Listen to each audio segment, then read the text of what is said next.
Firstly, yes, there is wilderness. It exists because there must be order and disorder. They condition each other, and disorder reflects our possibilities.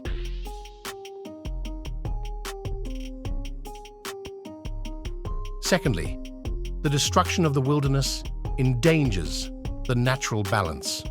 You must respect and protect the wilderness. Only then will you survive, live, and live well.